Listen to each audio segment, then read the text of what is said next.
Shoutout sa iyo, Sir Haji, na ito yung aparato mo, small MPPT. So working na yan, meron tayong 13 volts no, sa battery mo. Ayan, reading. And dito 13 volts din battery reading. No. Minsan may nag-iiba yan, nagkaka konting diferensya, walang problema yan.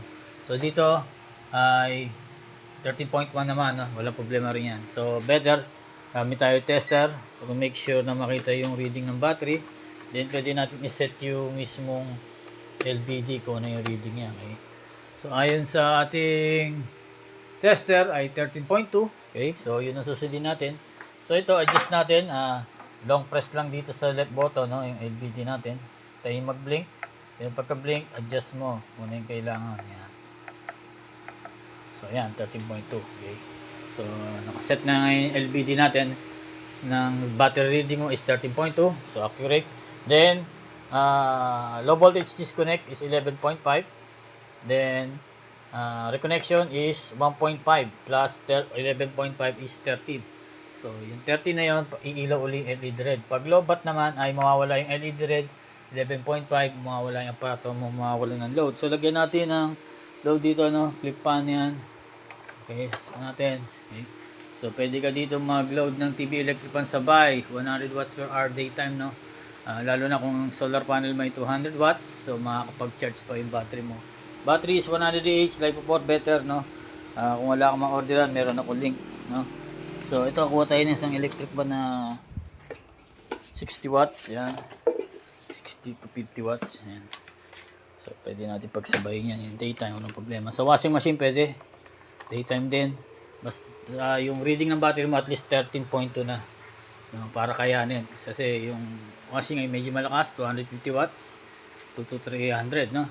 So meron ka dito 1000 watts surge, ang inverter, then 500 watts continuous. So short period of time. Okay? Pero maghapon 100 watts nga, mapoproduce niya. So salamat sa pagtitiwala, Sir Haji, no? Then babalutin na ito maya-maya. So pagpapatayin mo aparato mo, tulad sa bahay, no? Tatanggalin mo yung mga load, yan. Okay? Then off mo yung solar panel, no? Una yung solar panel, then yung inverter, huli yung battery. Okay? Pag ipapower mo, nakabit mo na yung mga wire, yan, inverter, yung mismong battery, then yung mismong solar panel, no? Unahin mo naman yung battery, no? Gitna, okay? Then 0, yan. Battery reading 12 volts, okay? Yung system niya, then 13 volts ang reading, then 0 pa yung A, pati P, okay? Pag inon mo yung solar panel, magkakaroon ng reading yung mga 0 na yan. So 0.2, okay? Then 2 amp to yung P, yun yung wattage, no? So depende sa araw yan kung ano reading mo na paiba-iba.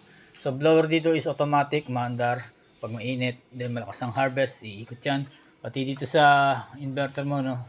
Usaring may ikot yan, automatic. Pag malakas ang load mo. Then normal na minute inverter, pati relay. Then yan, wala pa yung LVD natin dito. Power mo ngayon yung LVD. Kasama dyan yung inverter, no? Naka-reconnect na agad. Then lagyan natin uli ng load. Yan. Saksak natin dito. Okay. So pasip mo na sa ito maya-maya, no? Yan. So antay-antay na lang tayo sa shipping receipt. Yan. So salamat ulit sa pagtitiwala, Sir Haji, no? God bless.